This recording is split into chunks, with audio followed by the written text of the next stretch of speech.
Welcome, colleagues, to meeting number 33 of the Standing Committee on Public Accounts. The committee is meeting in public today and is being televised.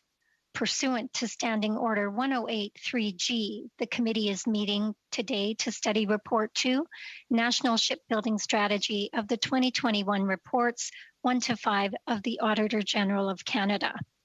Today's meeting is taking place in a hybrid format pursuant to the House Order of January 25th, 2021, and therefore members may be attending in person in the room and remotely using the Zoom application. And I would like to extend a special welcome to my colleagues, Mr. Paul Hoos and Mr. Van Bynen, who are not regular members on the committee, but we appreciate having you join us today. So just a few reminders for our participants. Interpretation services are available for this meeting. You have the choice at the bottom of your screen of either Floor, English, or French. Before speaking, click on the microphone icon to activate your own mic. When you are done speaking, please put your mic on mute to minimize any interference. When speaking, please speak slowly and clearly.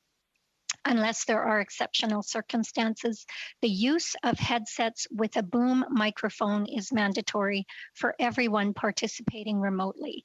Should any technical challenges arise, please advise the chair. Please note that we may need to suspend for a few minutes as we want to ensure all members are able to participate fully.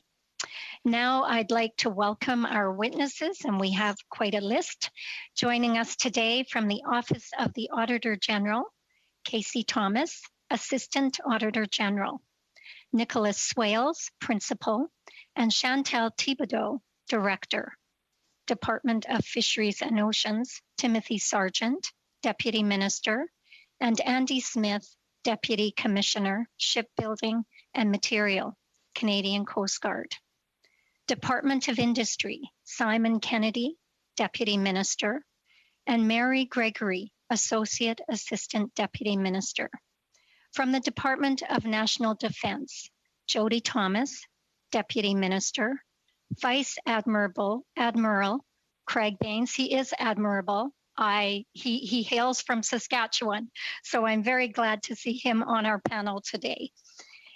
Vice Admiral Craig Baines, Commander, Royal Canadian Navy, and Troy Crosby, Assistant Deputy Minister, Material Group.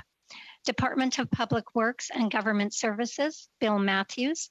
Deputy Minister, Simon Page, Assistant Deputy Minister, Defense and Marine Procurement, and Michael Vandergrift, Associate Deputy Minister. With that, I welcome you all and will turn the floor over to Ms. Casey Thomas for 5 minutes. Merci beaucoup. Madame la Présidente. Thank you very much, Madam Chair. Thank you for the opportunity to present the results of our audit of the National Shipbuilding Strategy. Joining me is Nicholas Swales, the principal responsible for the audit, and Chantal Thibodeau, the director who led the audit team. The Royal Canadian Navy and the Canadian Coast Guard operate fleets of large vessels to support Canada's participation in security operations around the world, to support marine science, and to ensure that Canada's waterways are safe and accessible. This audit examined whether these vessels were being renewed in a timely manner. Timely renewal is important because of the need to replace aging fleets and introduce new capabilities. In 2010, the government launched the National Shipbuilding Strategy to renew these fleets in a timely and affordable manner, as well as to create and support a sustainable marine sector and generate economic benefits for Canada. The strategy also calls for the building of at least 50 large vessels over about 30 years. Overall, we found that the strategy was slow to deliver the combat and non-combat ships that Canada needs. we found that only 2 of 4 ships were scheduled for delivery by January 2020 were delivered, and both were late. We also found that the delivery schedules for many ships were getting longer. We identified 3 management weaknesses that contributed to delays. First, we found that schedules were often not effective at managing projects' timelines. For several projects, government officials relied on production schedules to understand expected progress and monitor performance. These schedules underestimated the time needed to accomplish different tasks and were not provided in a timely manner by the shipyards. That the risk management tools were inadequate to properly assess, mitigate, and monitor the risks of the strategy. Third, Public Services and Procurement Canada had not confirmed whether the shipyards had met target state. Target state refers to the facilities, people, and practices needed to enable the shipyards to efficiently build vessels at the required rate. This expectation was part of the agreements that the department signed with the shipyards in 2012. During the audit, government organizations made key decisions that improved the prospect of timeliness in future deliveries. For example, in 2019, the government changed the order in which ships would be built at Vancouver shipyards in an effort to improve the shipyard's efficiency. Nonetheless, Navy and Coast Guard vessels are aging. When the strategy was launched, several ships had already reached their expected service lives. Measures have been implemented to extend the service lives of vessels, and other ships were chartered or leased to maintain some capabilities. However, interim capabilities are limited and cannot be extended indefinitely. Further delays could result in several vessels being retired before new vessels are operational. Most ships to be built under the strategy are yet to be built. This means that the federal government has an opportunity to further improve how it manages risks and contingencies so that future shipbuilding projects are delivered in a timely manner. We made 3 recommendations as a result of this audit. Public Services and Procurement Canada, National Defence, and Fisheries and Oceans Canada agreed with these recommendations. Madam Chair, this concludes my opening remarks. We would be pleased to answer any questions the committee may have. Thank you. Thank you very much, Ms. Thomas. We will now go to Mr. Sargent for 5 minutes. Okay, thank you. So good morning and good afternoon, everyone. Thanks for the introduction. So I'm pleased to be here to address the Auditor General's report on the National Shipbuilding Strategy with Mr. Andy Smith, who's the Deputy Commissioner of Shipbuilding and Material, as well as my colleagues from Public Services and Procurement Canada, the Department of National Defence, and Innovation, Science and Economic Development. As you know, this is the second Auditor General's report on the strategy, and it was focused on a relatively short period of time in its implementation. The audit period from January 1, 2018 to January 30th, 2020 was, however, a very exciting time for the Canadian Coast Guard, during which we made significant progress with the renewal of the fleet under the National Shipbuilding Strategy. 2 of the Coast Guard's new offshore fisheries science vessels were delivered during the audit window, with the delivery of a 3rd ship in October 2020. And so we have taken delivery of the first class of ships completed under the National Shipbuilding Strategy. In March 2021, Seaspan's Vancouver shipyards cut steel for a 4th Coast Guard ship. This offshore oceanographic science ship will be the replacement for the CCGS Hudson and is on track for delivery in 2024. While this milestone is acknowledged to be outside of the audit period, it serves to demonstrate the momentum that has been building for the renewal of the Coast Guard fleet. In 2019, the Government of Canada announced the most significant investment in Coast Guard history, with 24 large vessels to be built under the National Shipbuilding Strategy. As a result, funded replacement plans were in place for 29 large ships at the time of the audit. One of those 29 ships was a polar icebreaker that was funded at the time of the audit, but did not have a procurement strategy. Since that time, a government investment decision has been made for a second polar icebreaker, bringing us to a total of 30 new large ships for the Canadian Coast Guard under the National Shipbuilding Strategy. In 2019, an additional $2 billion was also announced for a comprehensive vessel life extension program that will take our existing fleet to the limit of its technical life expectancy. So we think we're taking steps in the right direction. As noted by the Auditor General, interim measures are being implemented to sustain operational capabilities until the new ships are delivered. And the Coast Guard has started vessel life extensions for its fleet with the first investment made in 2012.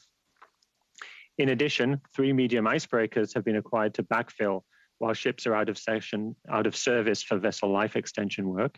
And there's a competitive process underway to acquire a light icebreaker. This suite of interim measures will provide sufficient on-water capability until new ships are delivered under the National Shipbuilding Strategy. The Auditor General noted the continuing risk of delay for shipbuilding projects and recommended that Coast Guard should implement mechanisms to obtain current and reliable schedules to support shipbuilding projects and to ensure schedule targets and delivery timelines are monitored to support timely decision-making. I welcome this recommendation and consider it to be a foundational element of both project and program management. Scheduled monitoring and oversight is something we have been managing very closely with the shipyards and with Public Services and Procurement Canada, and we are making progress. In the 10 years since the National Shipbuilding Strategy was initiated, we have learned a number of important lessons and look to continuously fold these lessons into follow-on projects. However, even the most experienced shipbuilders will caution that the process is never without risk. The bottom line is that Canadians can rest assured that we will take any action necessary to maintain delivery of critical Coast Guard services. At the same time, we will continue to work with Public Service and Procurement Canada to ensure the timely delivery of the new ships that we need to renew the fleet. So I want to thank the Auditor General for our recommendations. We're committed to addressing them to ensure the success of both the National Shipbuilding Strategy and the renewal of the Canadian Coast Guard fleet. Thank you. Thank you very much, Mr. Sargent. We will now go to Mr. Kennedy for 5 minutes. Thank you, Madam Chair, and thank you for the invitation to be here today. Mon nom est Simon Kennedy. Je suis le sous-ministre. My name is Simon Kennedy, and I'm the Deputy Minister of Innovation, Science and Economic Development Canada. Who is the Associate Assistant Deputy Minister of the Industry Sector at ISED. As you may be aware, ISED is responsible for carrying out one of the 3 objectives under Canada's Defence Procurement Strategy, which is to leverage defence and security procurement to create highly skilled jobs and economic growth in communities across Canada. A primary tool to achieve this objective is the application of the Industrial and Technological Benefits Policy, otherwise known as the ITB policy, which requires contractors to undertake economic activities in Canada equal to the contract value. In addition, the National Shipbuilding Strategy value proposition requires that large vessel shipyards, including the upcoming 3rd shipyard, invest 0.5%, so that's 0.5% of the value of their National Shipbuilding Strategy contracts into the greater Canadian marine industry to ensure its long-term sustainability. And those investments are designed to support human resources development, technology investments, and industrial development. I can report that the National Shipbuilding Strategy shipyards are meeting their economic leveraging obligations to date, and my department will continue to work with these yards to ensure that their economic benefits obligations are met. For example, National Shipbuilding Strategy contracts issued between 2012 and December 2020 are estimated to contribute close to $20.1 billion or $1.8 billion annually by 2022 to Canada's gross domestic product, and to create or maintain more than 16,900 jobs annually through the marine industry and its Canadian suppliers. Between 2016 and 2018, marine sector sales increased by 16% to $4.1 billion, with export growth of 33% to a value of $1.1 billion in 2018. Canadian companies are having demonstrable success in the global market, with over 80% of Canadian developed naval systems present on global fleets. This success can be attributed, at least in part, to the ability to leverage experience on domestic projects to pursue work internationally. I'll conclude my remarks there, Madam Chair, but we'll be pleased to answer your questions as part of today's appearance. Thank you very much. Merci. Thank you very much, Mr. Kennedy. We will now go to Ms. Jody Thomas for 5 minutes. Thank you, Madam Chair. I'm pleased to be here with my deputy head colleagues to discuss the Auditor General's Report Number 2, National Shipbuilding Strategy. I'm joined by Vice Admiral Craig Baines, Commander of the Royal Canadian Navy, and Troy Crosby, Assistant Deputy Minister, Materiel. First off, I'd like to thank the Auditor General and their team for their very important work. The NSS is a key element of our work at National Defence, and indeed the entire Government of Canada, to ensure Canada can be strong at home, secure in North America, and engaged in the world.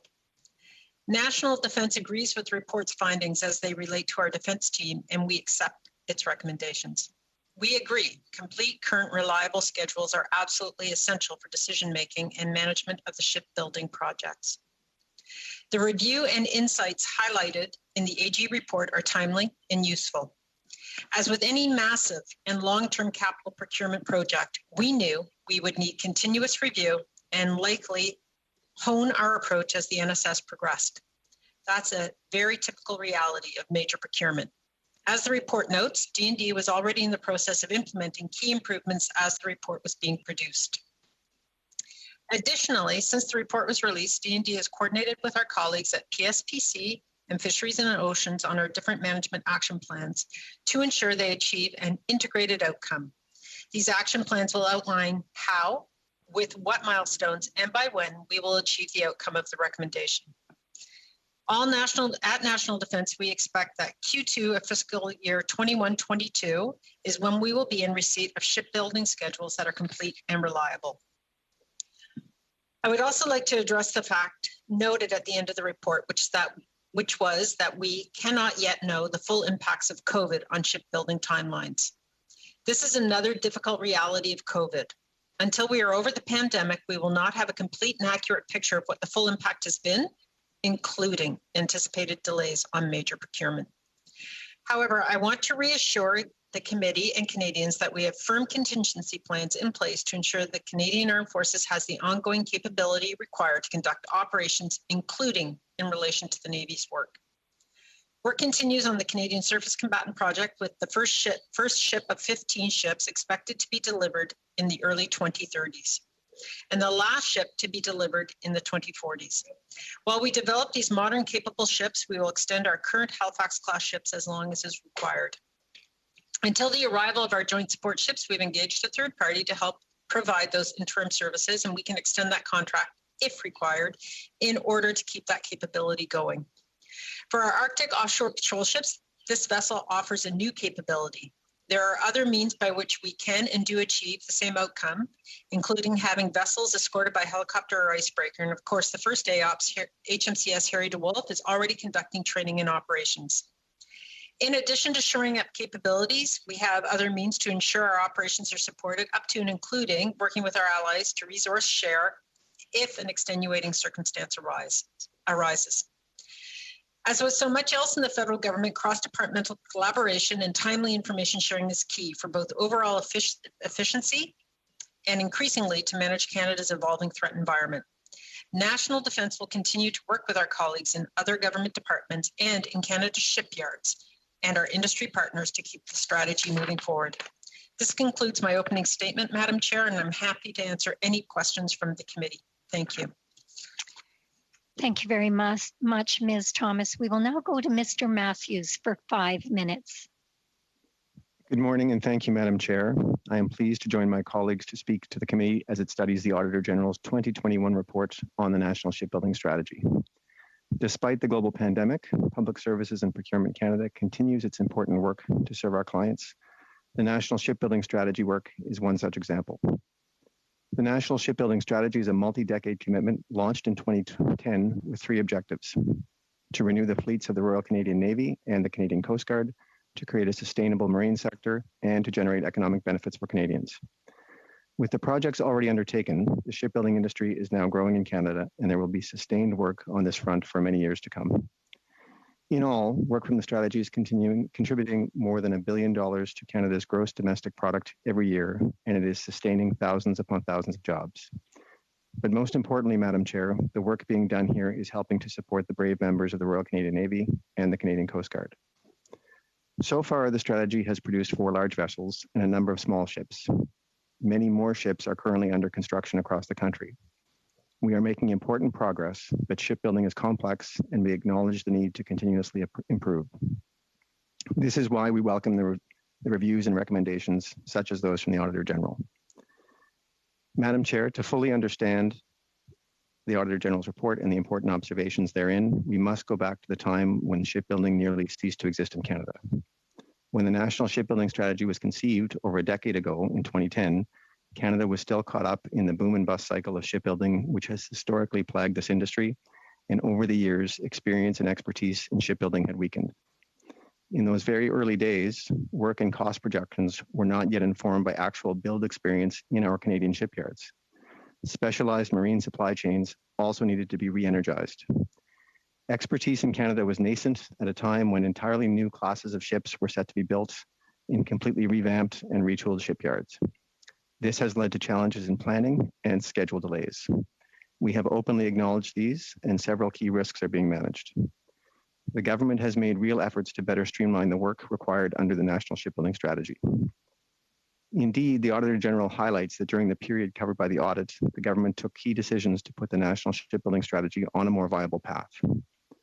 Over the years, both shipyards and Canada have gained valuable shipbuilding experience. We now have a much more reliable understanding of the time, effort, and expenditures required to build world-class vessels. We are applying this knowledge every day, in particular as we closely monitor and manage the work of our shipyard partners. Mr. Matthews, would you mind just moving your mic away from your mouth slightly? Thank you. Is that better? Yes. I apologize.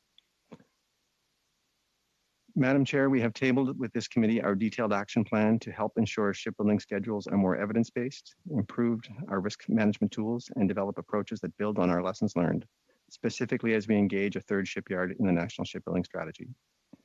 As you will see, we plan to address all of the Auditor General's recommendations within this fiscal year. Before I close, a brief mention of the replacement of polar icebreakers. With so much of our coastline located in the Arctic, icebreakers are an essential part of the Coast Guard and Royal Canadian Navy fleets. Earlier this month, the Government of Canada announced plans to construct 2 polar icebreakers at 2 different shipyards in order to ensure that they are built in the most timely and efficient manner. Following a rigorous evaluation of all available options, the simultaneous construction of 2 polar icebreakers in 2 shipyards was chosen as it offers 4 key advantages: the fastest delivery of icebreakers, optimized economic benefits, minimal disruption to other projects, and reduced production gaps. To conclude, Madam Chair, in order to secure the future of Canadian shipbuilding and to ensure that we have modern and effective Canadian Coast Guard and Navy fleets for decades to come, the Government of Canada is applying lessons learned and putting the expertise that Canada has developed over the past decade to use. Thank you, and I look forward to your questions. Thank you very much, Mr. Matthews. Colleagues, we will now start our rounds of questioning, starting with our first round, 6 minutes. Monsieur Paul-Hughes. Merci, merci, Madame la Présidente. Bonjour à vous tous. Hello, everyone, Madam Chair. My first question is for Madam Thomas from the Auditor General. I think that the report, it was pretty severe. We see that there are a lot of gaps and shortfalls, but we can see that, yes, there are shortfalls within the government, but also within the shipyards where there were problems. But can you be more specific and tell us exactly where we failed?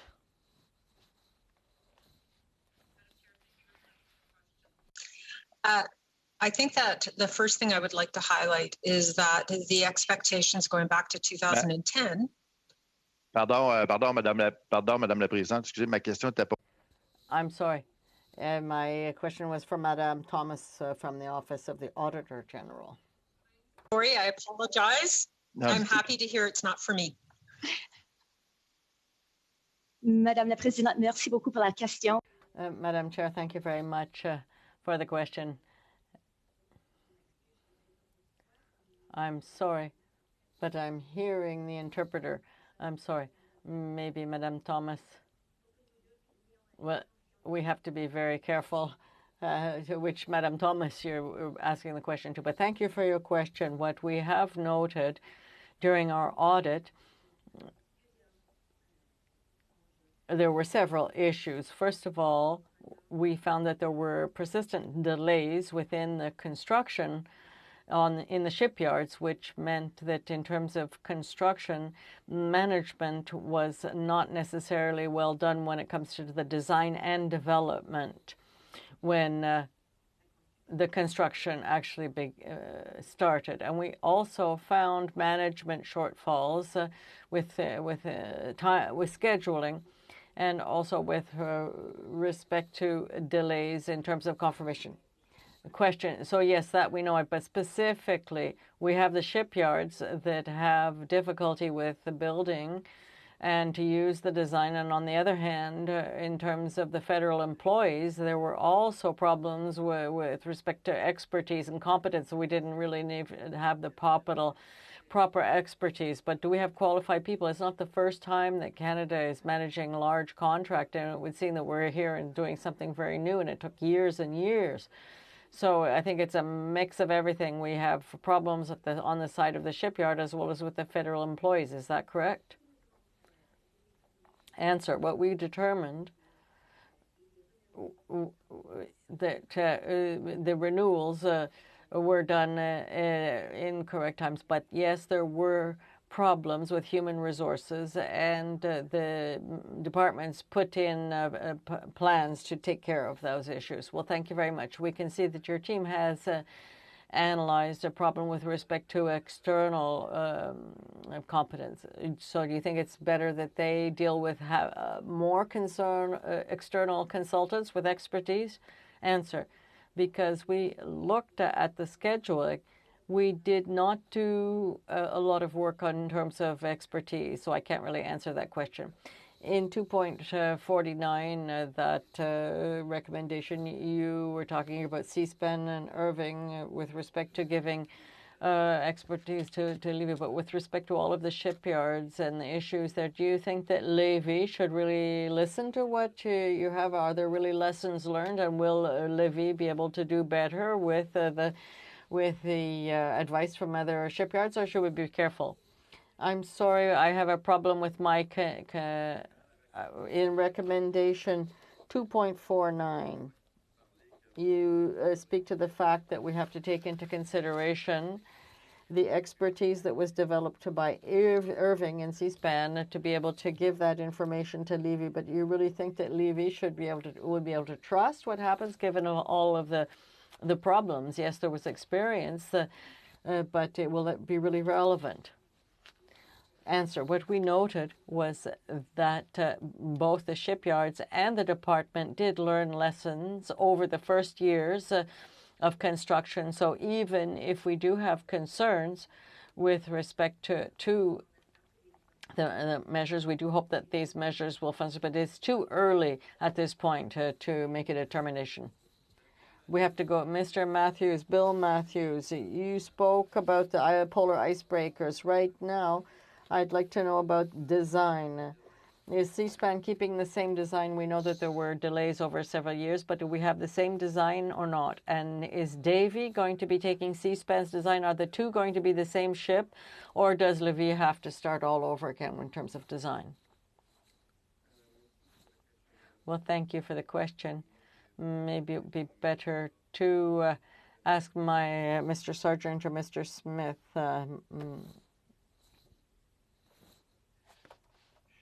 Take that one on. Yes, they're going to use the same design, the same basic design for the polar icebreaker. So they'll essentially look the same, which is not to say there won't be some detailed changes inside. Parfait. Fine. Mr. Rodriguez noted that Davy will be delivered just somewhat later, shortly after, but we can't give the Levy isn't yet in the national strategy. Have you estimated what kind of delay? Well, how much time is there going to be between the two? Do you have any more details on that issue? Okay. We expect both of them to be delivered around the same time, which is towards the end of this decade. Thank you very much. We will now go on to Mr. Sorbera for 6 minutes. Okay. Thank you, Chair, and thank you to all the witnesses for your presentations. If I can just start off with Mr. Matthews, Deputy Minister of Public Services and Procurement Canada. I found your testimony, just something kind of popped out at me, which I think is very important as we build ships, if I can use that term, where you mentioned expertise in Canada was nascent at a time when entirely new classes of ships set to be built in completely revamped, retooled shipyards. This led to challenges in planning, some schedule delays. We have openly acknowledged several key risks being managed. And before that, you talked about the boom and bust cycle of building ships. And I take it with the National Shipbuilding Strategy, we have been able to maintain, develop, and strengthen what I would call in-house expertise of building ships in Canada. Can you comment on that? Certainly, I'll start off, Madam Chair, sorry, and maybe if my colleague, Mr. Kennedy, wishes to add on workforce, he can do that, but I'll be quick. I think when you think about the workforce, Madam Chair, you have to think about the white collar as well as the blue collar. I think when people think about shipbuilding, they often, their mind jumps to blue collar, but early on, it was the white collar, the engineering, the ship, naval architecture type skills that had certainly eroded and had to be effectively rebuilt. And I think we've seen an increase in the skill sets there as we've gone through the first, roughly 10 years or so of the shipbuilding strategy.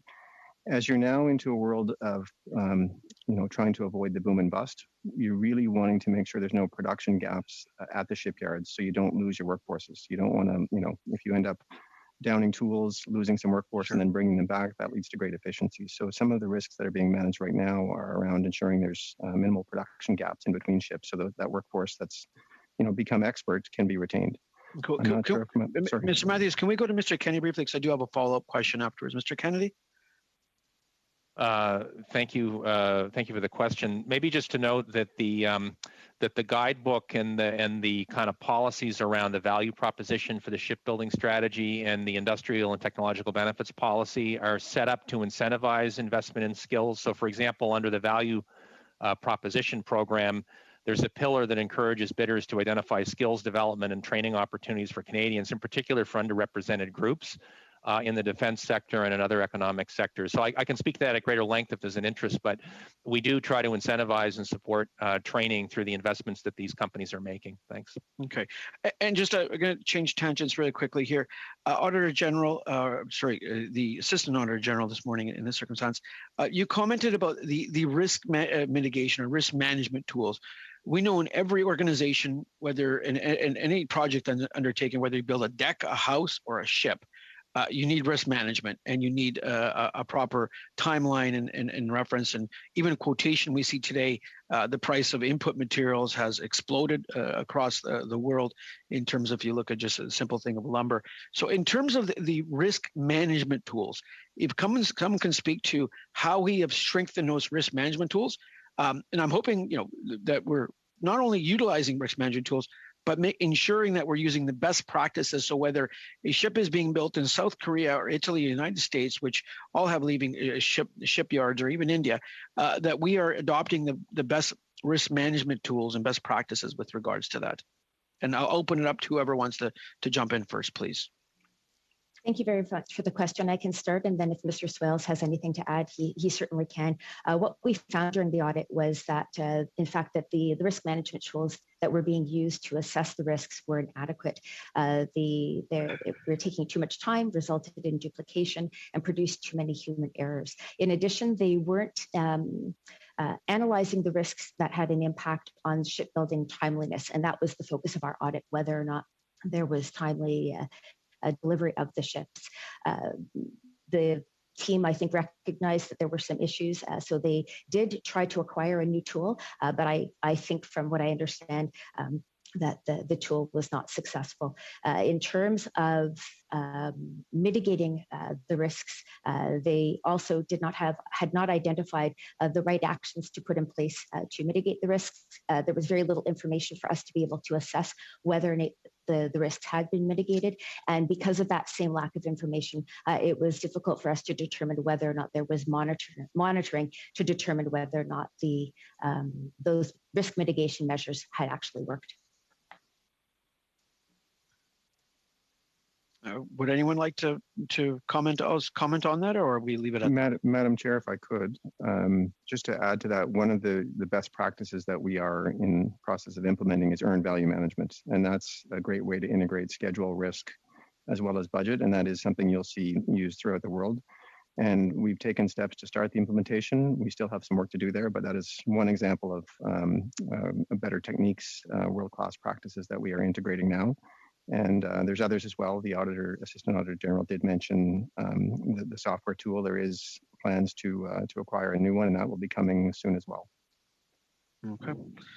Thank you, Chair. I'm done. Thank you very much, Mr. Sorbera. We will now go to Monsieur Blanchette-Joncan for 6 minutes. Merci, Madame la Présidente. Bonjour aux témoins. Thank you, Madam Chair. Hello to the witnesses. My first question is for Madame Thomas from the Office of the Auditor General. So, hello, thank you very much. I read your report, and I think it's unfortunate to see what the conclusions you've come to with respect to shipbuilding efforts, and you've noted in your report that what is not working is the strategy itself. And I think that's a pretty strong statement. And so I think it looks like something more of a shipwreck. There's delays. We see that the costs are overrun, and we're accepting to sacrifice quality, which is something that one can't imagine. Do you feel that there is still a possibility to straighten things out? Do you think that we can really trust that the different departments will be able to follow through with your recommendations?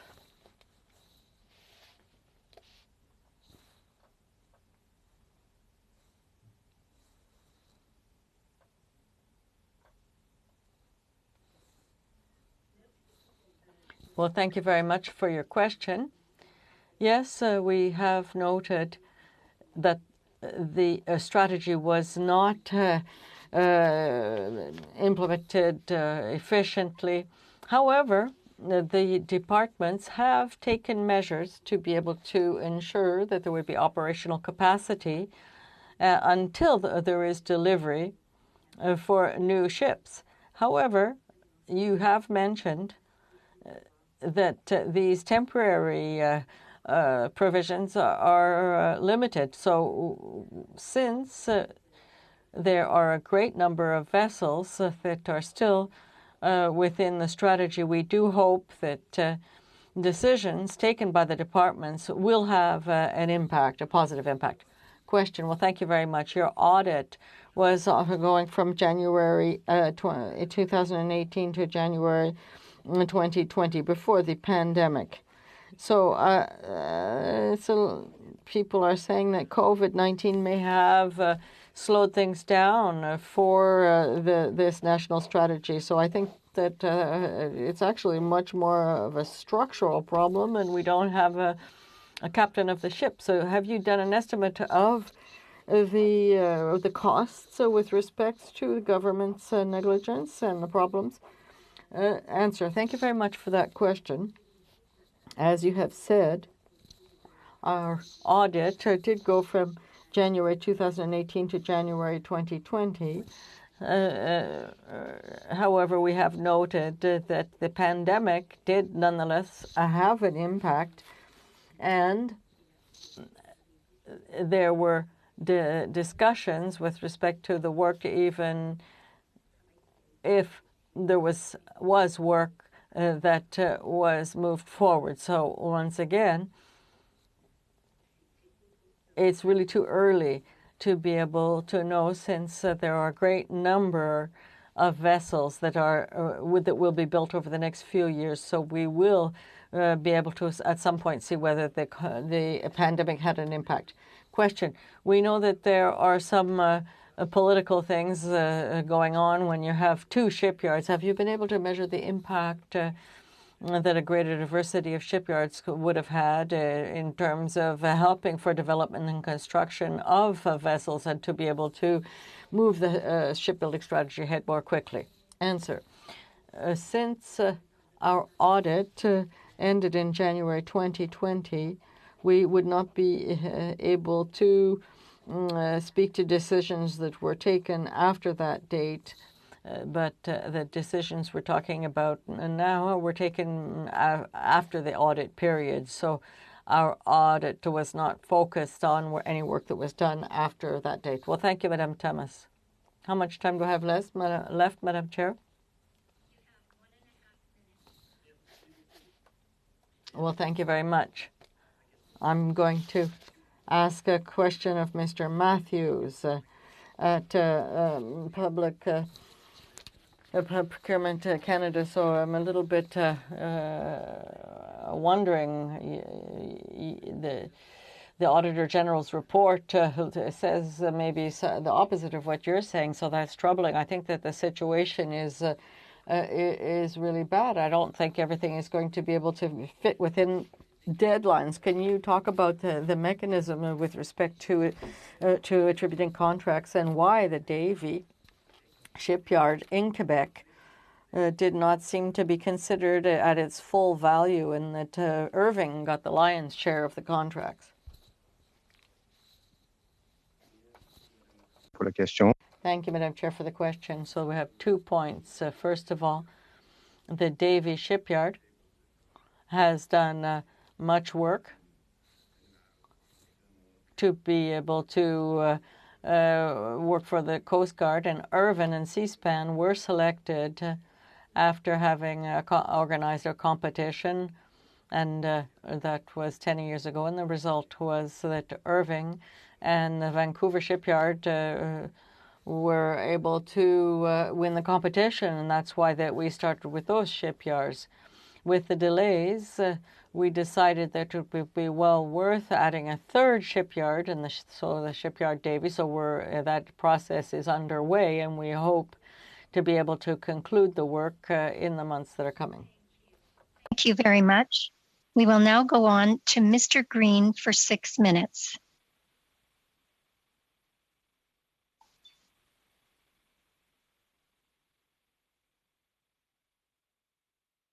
Mr. Green, you are muted. Must have been the long weekend here. Typical, par for the course. I probably owe like some kind of fee to the committee on that this far into COVID. But to pivot and get a little bit more serious, on section 2.34, it was noted again that the schedules were not an effective tool to manage the project's timeliness. For several projects, government officials were not satisfied with the schedules they received. They considered the schedules to be incomplete, and partly because the schedules were too general and underestimated the time needed to accomplish the different tasks. They considered them not to be provided in a timely manner. For example, in the case of the Canadian Surface Combatant ships, it took more than 6 months after the start of the design phase for the government to obtain a design schedule that was sufficiently detailed to accurately track progress. So my question through you to the Assistant AG, Ms. Thomas, in noting this, how does your department account for the delays and the potential costings of these delays? Thank you very much for the question. So as you've indicated, what we found was that there was a need to obtain complete, current, and reliable schedules, and that those schedules be monitored. We looked at what the departments provided to us in terms of the delays and the amounts of time that it was going to take, and the delays that were relevant to each of those ships. And in terms of the cost, our focus was not on the cost that was incurred as a result of these delays. We felt that focusing in on one of the main components of the objectives of the strategy to produce timely ships to replace and to renew the fleet was where we were putting our focus. On page 9, exhibit 2.3, you have a section of cost increases. And it's noted in 2019 that National Defense estimated the design costs for the Canadian surface combatant ships would increase by $111 million because of delays. So in your audit, when the Department of National Defense gives you that figure, do they also disclose what would be included in that figure in terms of the estimate for the cost of delays? So I'm going to start that answer, and then I'm going to pass it over to Mr. Swales to see if he has anything to add. When we carry out our audit work, obviously we need to obtain sufficient and appropriate evidence to make sure that we have the information that we need. So with respect to the 111 million in delays, this was the information that the department provided to us. We also knew that the Parliamentary Budget Officer was carrying out work in this area as well. Therefore, we didn't go any further in terms of carrying out work on costs. So I'm going to pass it over to Mr. Swales to see if he has anything to add on the 111 million. Thank you, Madam Chair. I don't really have anything to add. This was an illustrative example and was the situation at the time. If you don't have anything to add, I would like to ask, understand that the Parliamentary Budget Officer is also carrying out parallel studies onto the costing. You will note, and it's been publicly noted, that there's a pretty significant difference between what the PBO says this program is going to cost and what the Department of National Defense has stated its overall costings. And I'll note that you have stated in the time of your audit that the first Canadian surface combatant for the Royal Canadian Navy was not expected to be delivered until at least 2030. But very preliminary schedules showed the last ship being delivered in 2047. So when you're doing your risk analysis as the Department of the Auditor General, how do you account for, in the risk management scenarios, these types of delays as being a potential for a red flag? Thank you very much for the question. And that was our interest in looking at risks to determine whether or not the department was assessing, mitigating, and monitoring the risks that they faced. With respect to delays in particular, our perspective and our one of our focuses was on delays because if a strong assumption could be made that if you are focusing in on the timeliness of shipbuilding, then the management of cost should also follow. And in kind of unpacking that in a very general way through you, Madam Chair, to the Assistant AG, would you include provincial tax in those costings? Because there's been some pretty significant variations between department estimates and the PBO. So as the Auditor General's department, when you're looking at a risk analysis, would you include the total costs inclusive of provincial taxes, or would you just take like a suggested retail price? Thank you for the question. And as we've mentioned, the focus of the audit was on the timing of the audit. I will ask Mr. Swales if we looked at any of the details of the costing from that perspective, but I do suspect that... I can ask it more generally speaking through you, Madam Chair, back to Ms. Thomas. When you're doing cost analysis and other department procurement processes, do you include provincial tax? We would look at the overall cost of a particular contract, determine which elements are relevant to be looking at for the federal government, and be able to report on and conclude on the federal aspects of those costs. Just for clarity, inclusive of provincial tax, is that right? The costs provided by the government would most likely include the cost, but we would not be in a position to weigh in on the relevance, the appropriateness of those provincial taxes. Thank you. Thank you very much, Mr. Green. Colleagues, we will now go to our second round of questioning, starting with Monsieur Paul Hoos for 5 minutes. Merci, Madame la Présidente. Thank you, Madam Chair. I would like to continue with my colleague Bloch's question. Who is really determining with this naval shipbuilding strategy? Is somebody actually in charge? Can you tell us who is really the person that is leading this initiative? So nobody? So is that one of the reasons why there's not a real structure when a department decides to go in one direction, another department goes in another direction? If, for example, I think about Madame Jodie Thomas at the National Defense, we're talking about surface combatants there, and we have a cost estimate by the parliamentary decker was talking about 27 billion, and we're now at 100 billion in terms of budget. So we're talking about different choices that need to be made. But with respect to the naval strategy, is there somebody that is making the choices? How does it work exactly, Madame Thomas?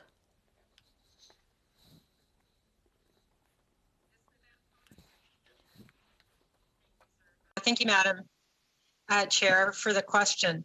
The governance of the National Shipbuilding Strategy is now quite well developed. It is led by PSPC. Yes, the Department of National Defense is responsible for the program at Irving Shipbuilding, led by ADM Materiel, Troy Crosby. So if you're asking who's accountable for the Navy and its program, it is us in the Department of National Defense.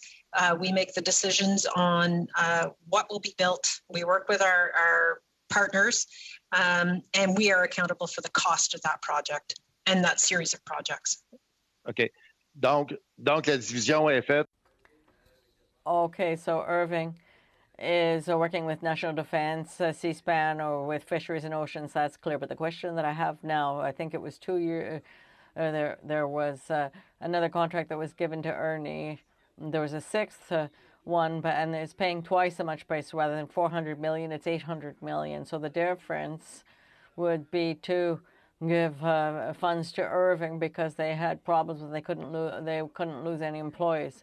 So when you have such a situation, it's up to the National Defense Department to manage Irving's problem, or is that up to another department?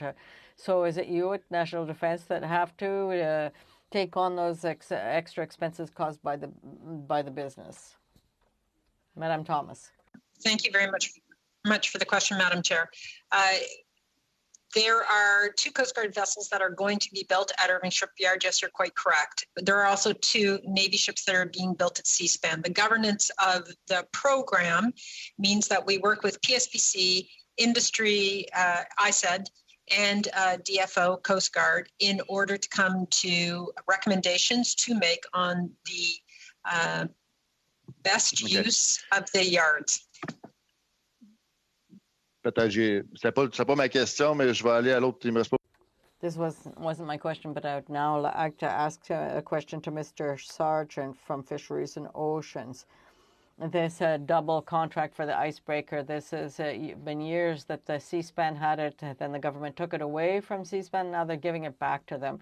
Is that because there's a certain obligations that they should have that contract, or why wouldn't it go elsewhere? Why, if they weren't able to move forward with it, why would they be giving it back to them now? Why is it that they're going to be doing anything better now? To look at the whole program of work of the Coast Guard. When the polar icebreaker was removed from the program of work, at the same time we added in 16 multi-purpose vessels because that was a key priority for us. For fast forward 2 years later, when the government's making decisions about the 2 polar icebreakers that the Canadian Coast Guard needs, we determined that the best way forward would be to have one at one shipyard and one at the other shipyard. So it's in the context of the broader Coast Guard program of work.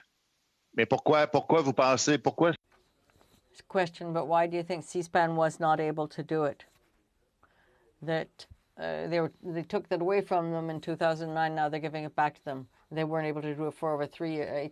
Doing it 2 years ago, the question was what was our priority, what did we want to build first, and what was the best place to do it? And we needed to get moving with the multi-purpose vessels while a procurement decision was being made on the 2 polar icebreakers. Thank you, Monsieur Paul Hoos. We will now move on to Mr. Fergus for 5 minutes. Merci beaucoup. Merci beaucoup. Thank you very much, Madam Chair. Once again, I would like to thank the witnesses who are with us here this morning. I don't come from an area of the country where shipbuilding is done, nor for ships nor icebreakers, but where I do come from, my region, the questions of governments and project management I'm as an MP from the National Capital region, When I look at the recommendations from the Office of the Auditor General, when I read paragraph 36 with respect that they should put in place mechanisms so that they could have complete schedules for the work that would be viable for shipbuilding, we can see that the department did accept the recommendation. So my question maybe would be for Mr. Matthews or for Madame Thomas from National Defense would be, are you confident now that we have the necessary tools to manage schedules to be able to accomplish all of the tasks that are linked to the building of these ships? Merci, Madame la Présidente. Thank you for the question, Madam Chair. I would say two things. We are fairly confident, but we must continue to improve our tools. We've already mentioned that we have software for the improving the risk management. This is being done, and it's almost complete, that work. And we've also started dealing with a better practice with earned value management. So that is something that we're doing now. And finally, in the world, you look to South Korea, you look to the US, there's always risk and there's always challenge. So we're in a better place. We're implementing the recommendations, we're moving, but don't ever think that shipbuilding will be not complex and risk-free. That's just not the nature of the business. Je comprends, Madame Thomas. I understand. Madame Thomas, can you add something? I would just echo what Mr. Matthews has said. What we do in our project budgeting at the early stages is we account for some of this risk. Delays do cost money, and so there's a significant contingency attached to each project in the early days, and it's paid down over the years as we know exactly what we're buying and the schedule firms up. We will continue to monitor that contingency as we see things like the impact of COVID on both the current projects underway, the AOPS, which are in construction, and the Canadian Surface Combatant, which is still very much in the design stage. Madame Thomas, pour continuer avec vous, pensez-vous que... Madame Thomas, I'd like to continue with you. Do you think that since in any type of shipbuilding facility, I accept that it's a very complex process, but is our system to be able to go ahead with contracts, is that which is something where we're not taking into consideration that it's complex and that there will be delays and that will cost money? Is there any way, a better practice that potentially could be adopted so that rather than giving a contract, as Mr. Polis mentioned, for 400 million here and then following that another contract for virtually the same boat for twice the amount, would there be any way of taking all of that into consideration so that when we do give contracts, we're not in that situation? Very much for the question. I would suggest that every country who's building ships of this complexity and has a program this large is struggling with many of the same issues we are. We are the third country, for example, to build a Type 26 surface combatant. We are learning from the UK and from our colleagues in Australia.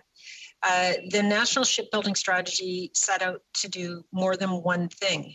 We, of course, wanted to resupply and recapitalize the Navy and the Coast Guard, but we're also building an industry.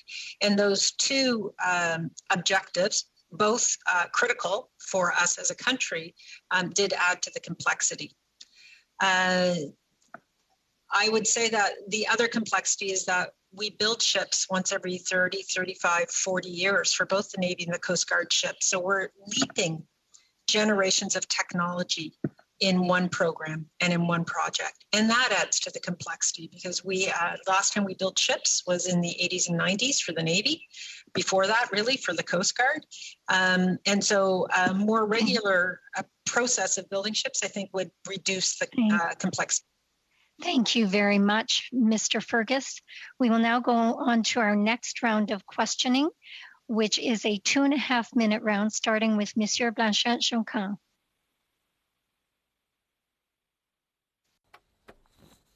Thank you, Madam Chair.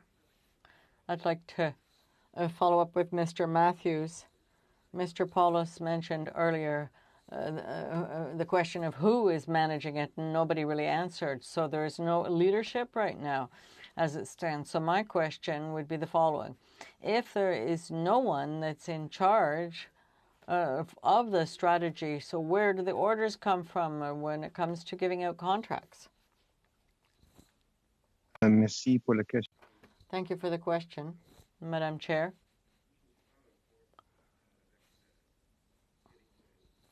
I don't agree with the theory that there's nobody managing the strategy. There are 3 departments, yes, 3-4 departments that are involved.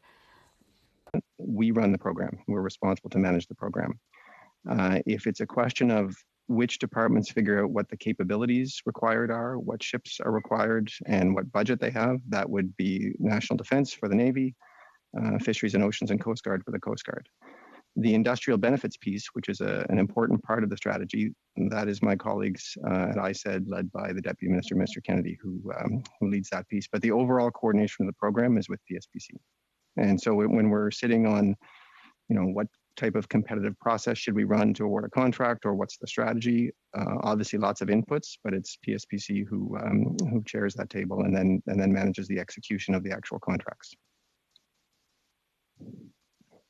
Donc, juste bien comprendre, Monsieur Mathieu. So I'd just like to understand, Mr. Matthews. So it is PSPC that manages the contracts. Is that right?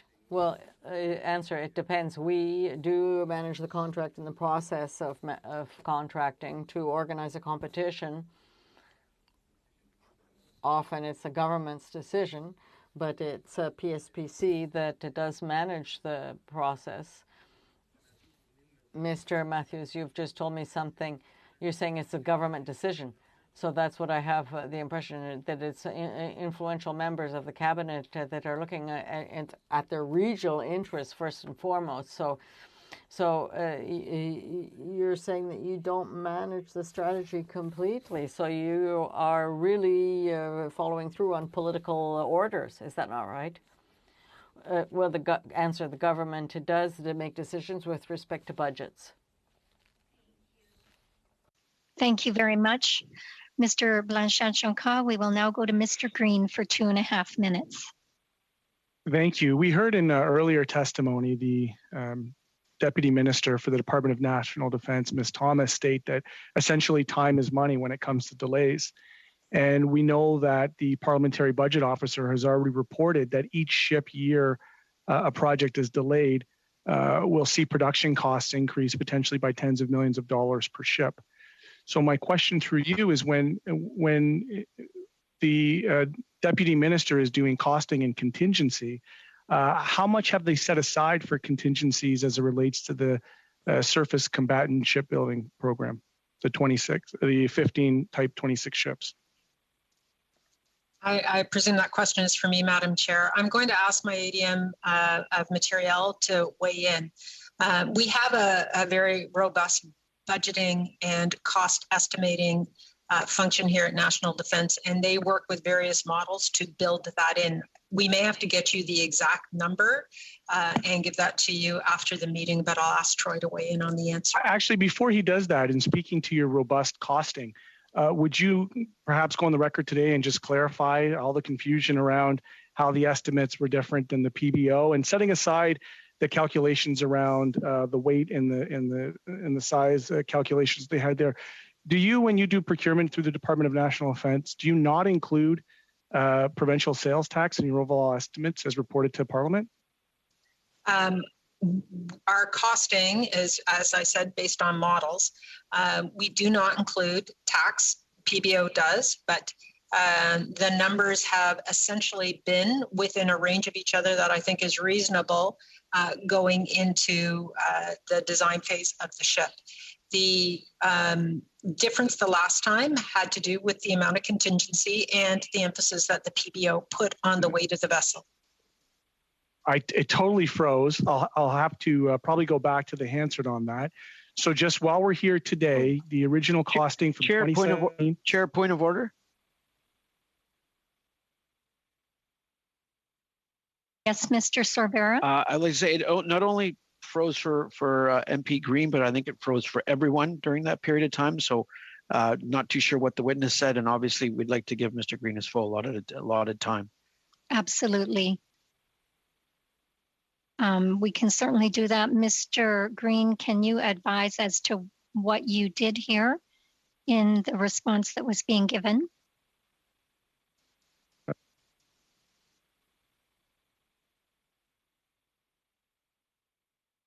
Mr. Green, can you hear me?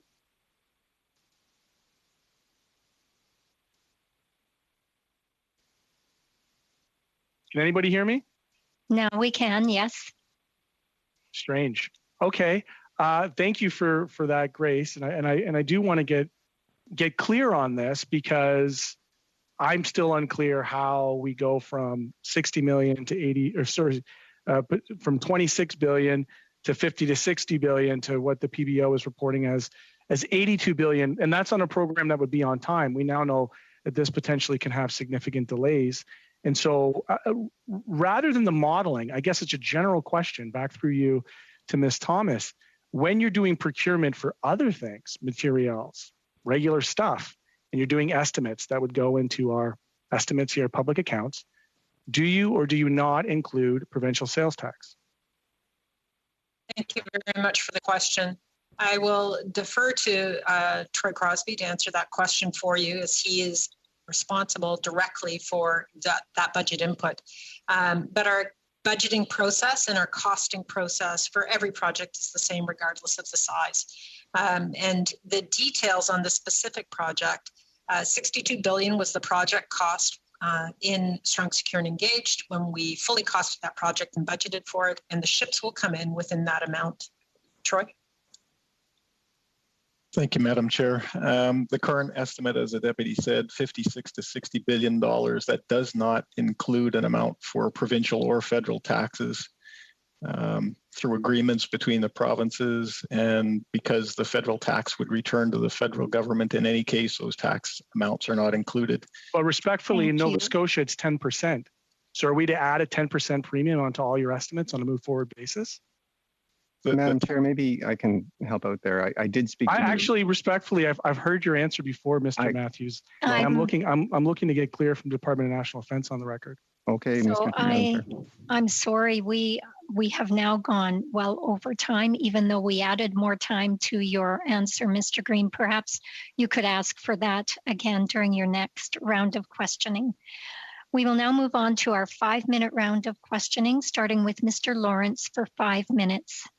I'll just give a little bit of my time for Madam Thomas to respond to Mr. Green's question. I think Mr. Green, you wanted Madam Thomas to answer that question. Is that correct? Yes. Somebody from the Department of National Defense, not PSPC, because I've already put this question to them. I'll be happy to give you a very detailed written answer on this, Madam Chair, if that would be useful. Our budget does not include, at the time that it was posted, that provincial tax. But we're happy to provide in detail how we budget and what it's inclusive of. I think it's best if we give you that in detail. Thank you on behalf of myself and the committee. Appreciate that. My next question is with respect to Mr. Matthews, and I just would, with the greatest of respect for all the great work everyone, the witnesses do on here, but I would really like some succinct numeric answers. So my first question, Mr. Matthews, so for the duration of the National Shipbuilding schedule or project, what is the total amount of delays? Meaning every ship, every day, what's the total amount? I think, Madam Chair, if we're into questions of what the impact is on budget, that's best placed to National Defense or Coast Guard, depending on which project you're after. I wasn't necessarily asking about budget, but I'm okay. Any of the witnesses can respond. I'm looking for if we added up all the delays and all the ships over the last decade, how many days would we be at? I think unless my colleagues Simo or Michael have that handy, I think we'd have to go back and provide the committee with a written answer, Madam Chair. Okay. If I could, yeah. Oh, sorry, Madam Chair. There is a schedule in the Auditor General's report that does outline the original schedules through to the current schedules for the projects that were in the being considered by the Auditor General. Okay, and what would be the total cost overrun then, Ms. Thomas or anyone else for the last 2 years, last 5 years, last 10 years? What's the? Because I was shocked to see that we've got one ship that is $111 million in 1 year. What's the total cost to the taxpayers of these overruns? That's a very complex question to answer, and to provide you a number off the top of my head, I think it is best that we provide that in writing, Madam Chair. Okay, that's fine. No worries. I appreciate your focus on accuracy. Another concern that I have is we've got all these interim measures, and having seen organizations work, sometimes interim measures actually can take away from the actual mission. And so we end up getting into this vicious cycle of trying to, I can imagine us being in a ship, instead of building the new ship, we just are continually trying to plug holes. What's the total cost in both human resources and financial to these interim measures that we have to do because we can't get the original mission done? Again, Madam Chair, I think we'll have to take that back, although I would underscore that across the board, the older the ships get, the increase in maintenance costs. And it's quite substantial. And that's one of the reasons the strategy for the two polars to be built roughly at the same time is important, because it does mitigate risk, both in terms of schedule and cost. But we'll have to come back to get specific questions in terms of what the forecast for maintenance is now versus what it would have been at the beginning, if we have that number. And I'm not, we may have some work to do on that front, Madam Chair. Ms. Thomas, do I see your hand up? You do. Thank you, Madam Chair. We have done some estimating, and again, accuracy matters, so we will provide that in writing in terms of the Halifax class as we await the surface combatant. The interim measure that's being used to offset as we wait for the joint supply ships to be built is a contract that has been made public, and we'll provide that cost to the committee as well. Okay. One or two more questions for you, Ms. Thomas. How many projects are currently, because there's been a little bit of time between now and the HE report, how many projects are there currently underway in terms of how many ships are being built, and how many are on track versus how many are not? Thank you very much for the question, Madam Chair. Certainly at this time, we have our Arctic and Offshore Patrol Ship project underway, the Joint Supply Ship underway. Both are in construction phases. We have two of the AOPS in the water. One is certainly doing trials now with the Navy and working very well. The Surface Combatant project is underway. We have naval large tugs underway. And of course, we have ongoing maintenance of the Halifax class vessels. And we're happy to provide you the details of those. All the projects have experienced delay. Some of it is COVID related. Some of it has to do with some of the foundational challenges of the National Shipbuilding Strategy when it started up. But we're very comfortable that we are gaining ground and the projects are coming along nicely. Thank you very much, Mr. Lawrence. Witnesses, I would just remind you that for any written responses that will be provided to the committee, we would ask that you would get those to us within 3 weeks. Colleagues, we will now go to our next round of questioning, which is a 6-minute round, starting with Mr. Berthold for 6 minutes. Merci beaucoup, Madame la Présidente. Thank you, Madam Chair. Madam Chair, since the beginning of this meeting, I'm really shocked to see. Cody, I think it's your turn. Eh? Yes, Mr. Boyce. I thought I would have been up after Mr. Lawrence, but perhaps I did have to step out just for a second before I came back. I thought I might have been after Mr. Lawrence, so I was just wondering if we could inquire into that. I'll be happy to give you your time because you are correct. Okay. You are correct, Mr. Blois. I had my 5-minute timer already. No, okay, perfect. Yes, please go ahead, Mr. Blois. 5 minutes. Thank you, Madam Chair, and thank you to the witnesses. And as I've sat here and listened to the testimony today, I think it's interesting because obviously I know this committee is studying results and AG aspects, but we have to think back to 2010 and some of the policy choices around building some of this capacity in Canada. And Mr. Matthews spoke to this during his testimony about the fact that we came into this about a decade ago with very little shipbuilding capacity in this country. And I guess I would just remind my colleagues, having had the chance to visit the Halifax shipyard in Irving, about some of those immense challenges of trying to actually build that capacity in-house. And I think particularly given the pandemic, I know my own constituents, I can't speak for other MPs, but there's a lot of increased focus on the capacity that we want in this country, whether that be agriculture, pharmaceuticals, or otherwise. So I'll start with Mr. Swales, if that's appropriate. He is the principal on this. One thing that we're lacking here, Mr. Swales, in this conversation is the perspective of the actual ship, the private ship owners that are building these. During your audit, I assume you had conversations with senior management of these shipyards. What is their perspective in terms of the timelines? Because the AG report certainly highlights the fact that perhaps we were all a little bit ambitious about what necessarily could have been achieved on the existing timelines. What was their perspective, if you could, in about 30 seconds? Thank you, Madam Chair. We did speak to the shipyards, but I don't think that I should speak for them in this regard. Our audit was on the work done by the federal government or the federal government's management of the strategy. Mr. Swales, I can appreciate that. We're focusing on the government's internal procedures, but of course that intrinsically involves these shipyards in question in the dialogue. Is there anything in this report, or is there anything missing or anything in this report that would be relevant to their perspective and some of the challenges they faced on the ground? Or was that really not part of the element in terms of examining the internal procedures of whether or not it was C-SPAN in Vancouver, Irving, or most recently Davies? We were trying to understand where the management from the government side could be strengthened, so that in working with the shipyards, they would be as well placed as they could be. We do point out in the report, obviously, that the shipyards have had their challenges. We mentioned welding issues with some of the offshore fisheries patrol vessels or surveillance vessels. So.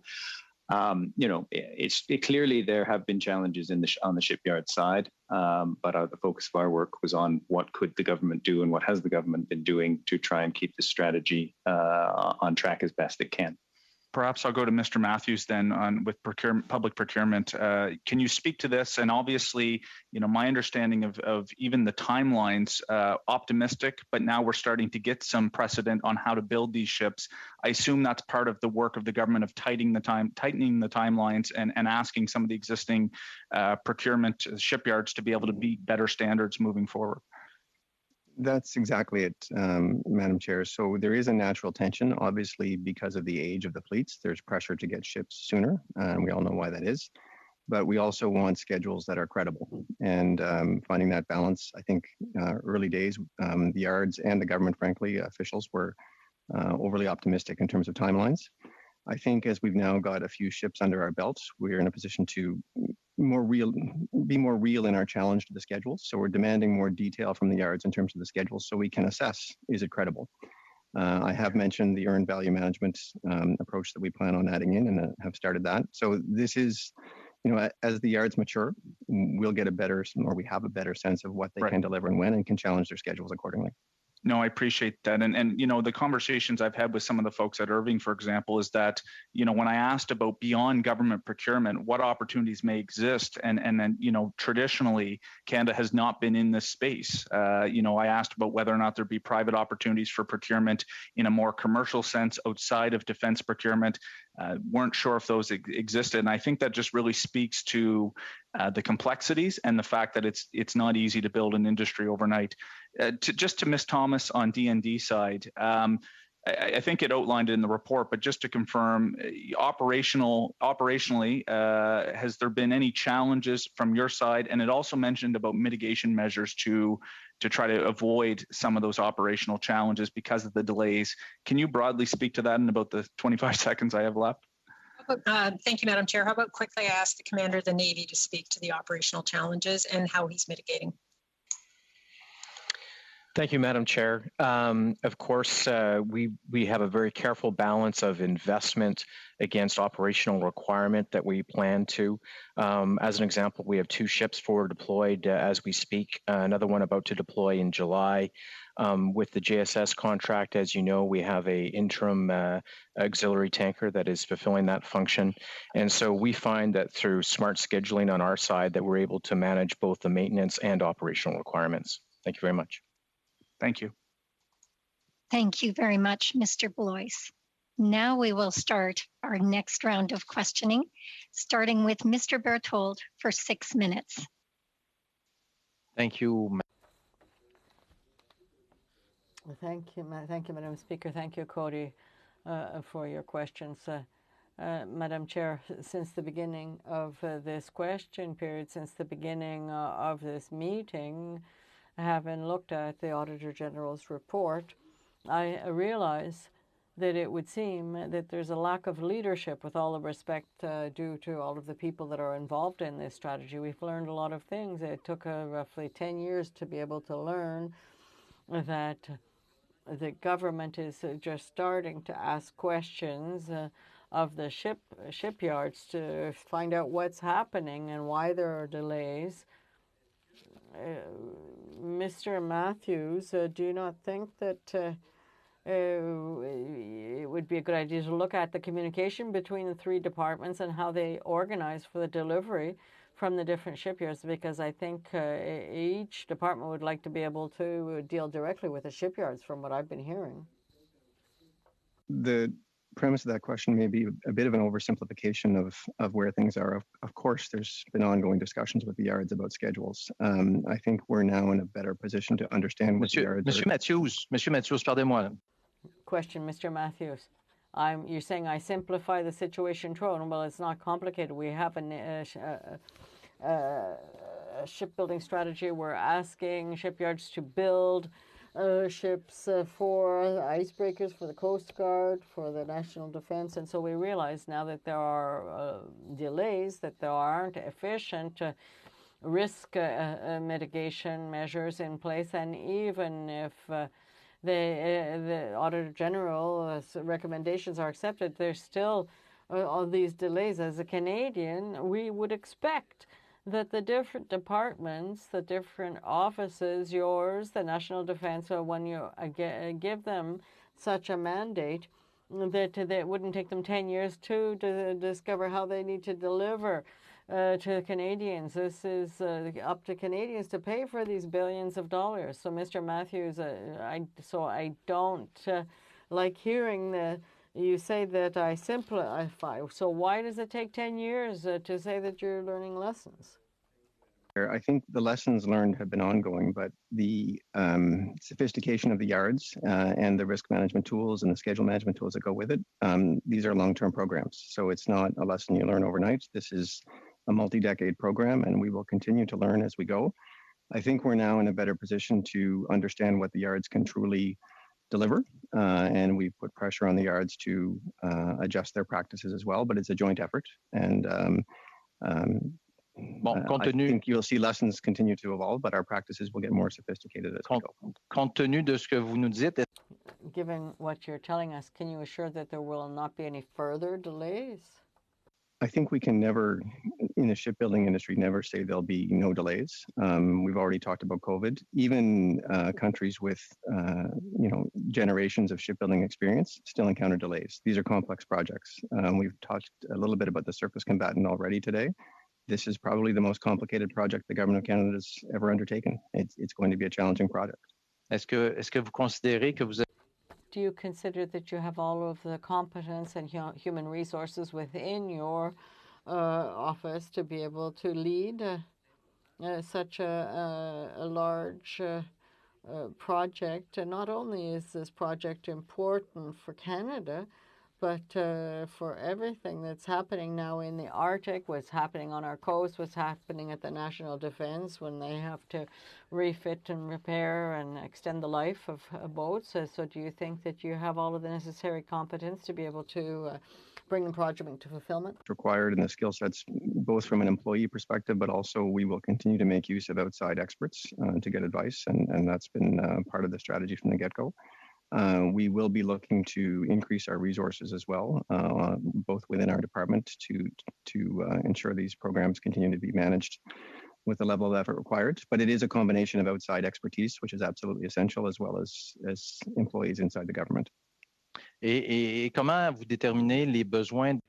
And how do you determine the needs for expertise that are outside of your department, the things that need to happen from the exterior, and how are those people chosen? Look to the Auditor General's recommendations for, I think, good clues as to where the expertise is needed. Risk management, make sure we're world class there. I think if you're into discussions of, capability, I would leave that to my colleagues at Defense and Coast Guard to answer there.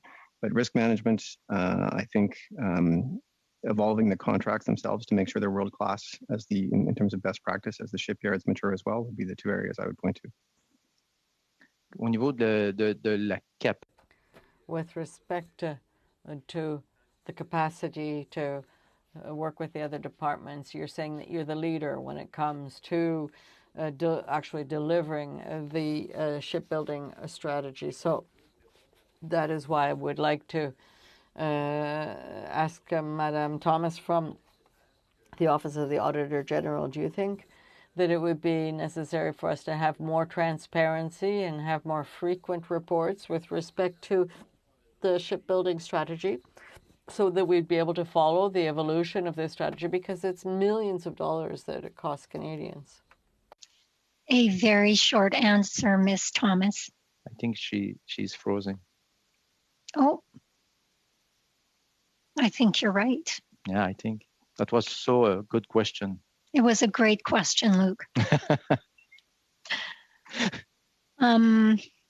Madam Clerk, are you in contact? Is someone in contact with Ms. Thomas? Oh, I see that she is unfrozen. I'm not sure if she heard your question, Luke.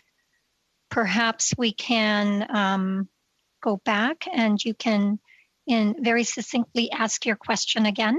Yeah, I just asked, j'ai juste demandé, Madame Thomas, I was just asking, do you believe that PSPC should be more transparent and give Parliament more frequent reports on the shipbuilding strategy, given the enormous costs all delays cost the Canadians and how it affects the government's budgets?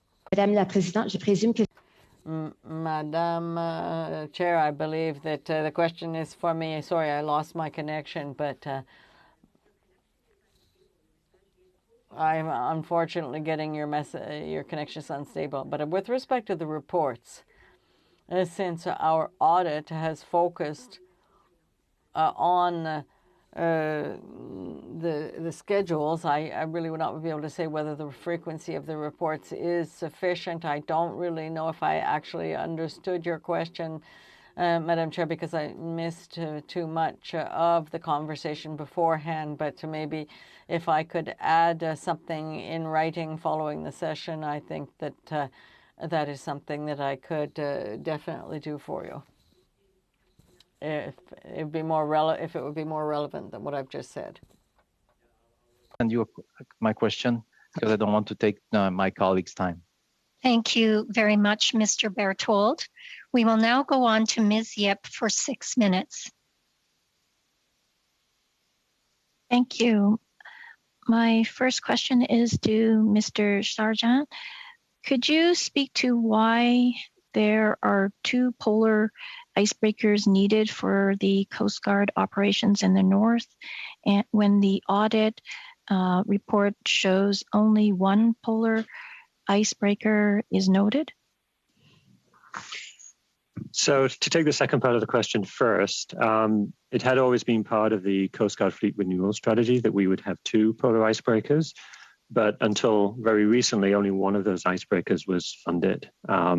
So I would assume, although the Office of the Auditor General can speak for themselves, that's why it was they focused on that one, on just the one polar icebreaker. In terms of why the Coast Guard requires 2 polar icebreakers, it's important to understand that you can't run something as big and complicated as an icebreaker for the full 12 months of the year, year in, year out. There will always be times where you need to take it in for routine maintenance, routine refit.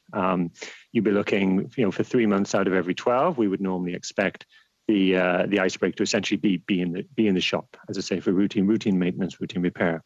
So if you want to have year-round coverage in the Arctic, which is very much the goal, to do all of the things that the polar icebreaker needs to do, in northern resupply, asserting Canadian sovereignty, search and rescue, Arctic science, you need to have 2 polar icebreakers so you can cover off that 3 months. The other motivation here, which I think is quite important, is that if a polar icebreaker gets into trouble up in the high Arctic, it's going to need another polar icebreaker to go to its rescue. And I think rather than relying on another country, which maybe take a very long time to get to the scene of the problem, having 2 polar icebreakers allows you to, if one's in trouble, for the other one to go and rescue it. The polars are being built at separate yards. How are you ensuring that there is commonality in the construction of these ships? So both yards will use the basic design, which was completed, if memory serves, in 2014. We went with separate yards in part because we must really want to have these ships done by, at least one of these ships in service by 2030, which is when the Louis Saint Laurent will come to the end of its useful life. I'm going to maybe ask Andy Smith, who's our Deputy Commissioner for Shipbuilding, to just expand a little bit on the commonality. Yeah, thanks very much, Deputy. With respect to commonality, both shipyards will leverage the design that was done, the ship design, the hull form, the general layout of the ships that has been completed. In the interest of minimizing in-service costs, we will identify a number of key systems for which we're looking to incentivize the yards to select the same equipment. And it really doesn't matter which shipyard proceeds first in that selection process. For example, main engines, propellers, shafting, some of the bigger equipment, we'll be looking to have one shipyard, when they do their procurement process, have the option to have the other shipyard select the same equipment from the same supplier. Thank you. Mr. Matthews, acknowledging that the current state of vessel life extension efforts are effectively at their maximum, how do you address the concerns that this will be cutting it close? Thank you for the question, Madam Chair. I think 2 things. Number one, I'll speak to the new build projects, and maybe turn to my colleagues from Defense and Fisheries to talk about any other mitigation measures for the existing fleet. But it means the work with existing yards on nailing down schedules that are as precise as possible is absolutely critical. And I do want to reiterate that shipbuilding is never risk-free. We're still talking about COVID and what the impact might be, but we need to ensure we have really good clarity on the schedules and any kind of advance warning on bumps and schedules, so that Coast Guard and the Royal Canadian Navy can take appropriate actions to adjust if there are schedule delays. I'm not sure if Jody or Tim wants to add to that. Do you feel that the Navy and the Canadian Coast Guards will be able to meet domestic and international obligations? I think, Madam Chair, we'll have to let Defense and Fisheries and Oceans and Coast Guard answer that. Thank you, Madam Chair. I think that question would be best answered by the Commander of the Royal Canadian Navy. Thank you, Madam Chair, for the question. As schedules are refined over time and we manage the transition between the Halifax class and CSC, our intent is to obviously maintain the appropriate operational flexibility for the Government of Canada. And we have full confidence that once those schedules are better known, that we'll be able to come up with a appropriate transition plan for the Halifax class frigates. Thank you. And Madam Chair, if I may, on behalf of the Coast Guard, certainly we're well committed to making sure that we continue to deliver critical services until the new ships are delivered. Up to now, we've employed a variety of interim measures, including purchasing used icebreakers as well as vessel life extension. So we'll do what we need to do. Thank you very much, Ms. Yip. We will now go on to Monsieur Blanchette-Joncan for 6 minutes. Merci, Madame la Présidente. Thank you, Madam Chair. I'm going to continue with the questions that I had earlier for Mr. Matthews. Well, with respect to the huge amounts that are being spent for the national shipbuilding strategy, it seems to be things are going off course with the political issues. I think the decisions are made for political reasons, and this is taxpayers' funds. So I'm really worried for the situation. I'm sorry to have to tell you, but I have the unfortunate impression that all of these delays and anticipated delays problems can't be solved when you're doing the political wishes, following through political wishes of parliamentarians. So what can you tell us? The scheduled delays, Madam Chair, a few points to offer here. Number one, the initial schedules way back when were indeed not realistic. And I think as time marched on, people realized that those initial schedules just weren't going to hold, and there was adjustments made. I think the other piece here is, we learned that seeing labor force or production gaps in the shipyards is detrimental to the overall strategy. So when you actually see a production gap, and Irving Shipyards was a great example, we saw there would be a gap between ships, and there was risk to the labor force, and that leads to long-term costs. So actions were taken to close those gaps. So those are the kind of risks that are being managed from a program perspective. But I think to the original point, this was more a matter of budgets and schedules way back when were just not realistic, and we've continued to learn as the yards have gained experience in terms of building up their expertise, but also understanding on what schedule they can deliver. Merci des précisions, M. Matthews. Thank you very much, Mr. Matthews. I've understood and I've heard what you've said with respect to learning from past experience. But the recommendation of the Auditor General is at 2.49. You want to take taking into consideration the advice of the two former shipbuilding experience and lessons learned, and apply that to Davie. So the Vancouver shipyard, have they really reached their targets? And if not, at what reasonable time would we expect that they would be able to do so, and that they'd be able to reach their targets? Thank you, Madam Chair. I think an important recommendation for the Auditor General as we do work through the third yard process. I mentioned earlier that I think early days of the National Shipbuilding Strategy were characterized by overly optimistic forecasts on all sides, frankly. And taking those lessons learned, both in terms of schedules, but also the challenges in reaching target state for both VSY and Irving Shipyards, and they have not yet reached target state, is important as we work with Chantier Davie to go through the third yard process. But maybe I will turn to Simon Page pour ajouter quelques détails en ce qui... Maybe Simon Page could add some details. Yes, thank you, Madam Chair. Thank you to the MP. And just to speak about the targets for Vancouver. For Vancouver, they haven't reached their CBILS targets, as Mr. Matthews has said, but we're getting very close, and we're looking at a correction plan to be able to take into consideration the last items that remain to reach the target. So 158 elements had to be looked at, and there's still a few left for the Vancouver shipyard, and we'll take all of those lessons learned and to use those for the qualification for the umbrella agreement for Lévis. Well, thank you, Mr. Page. Can you tell me for Irving Shipyard at what point they will be able to reach their targets?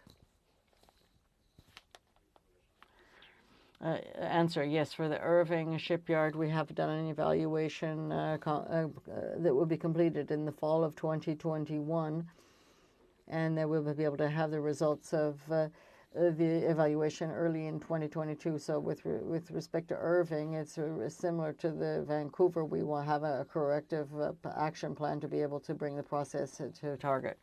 And for Levy, can you tell us at what point in time they will reach their targets?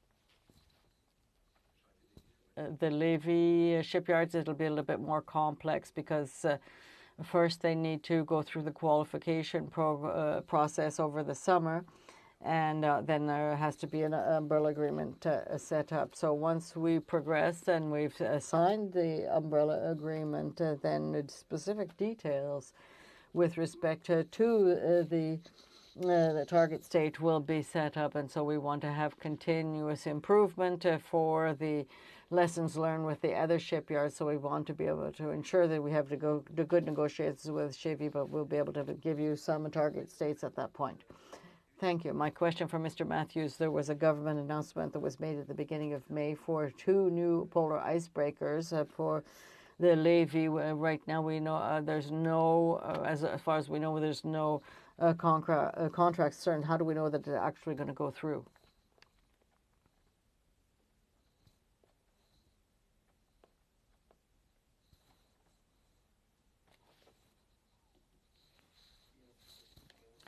Thank you for the question. As we've already announced, the Levy shipyard is completing the process to become the 3rd shipyard. And so that is the first step, the key and necessary step before to move ahead with a contract.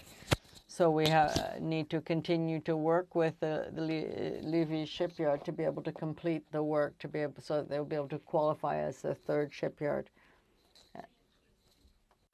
Thank you very much, Mr. Blanchet-Choca. We will now go to Mr. Green for 6 minutes. Thank you. It's still very difficult for me to unpack the delays from the actual costing of the overall program. And so I'll reference section 2.41, where it's identified that all risks were part of a defined risk management process, and the team analyzed some risks in detail using third-party experts. However, the team did not analyze some risks that had an impact on the shipbuilding timeliness. We've now heard Mr. Matthews reference perhaps some of the early estimates as being ambitious, being fraught with I think some deficiencies that we're seeing now play out in this study.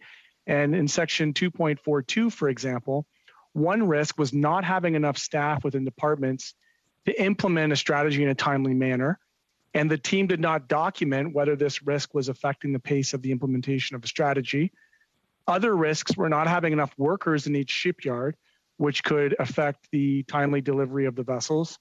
And again, the team did not document how these risks were affecting timely shipbuilding.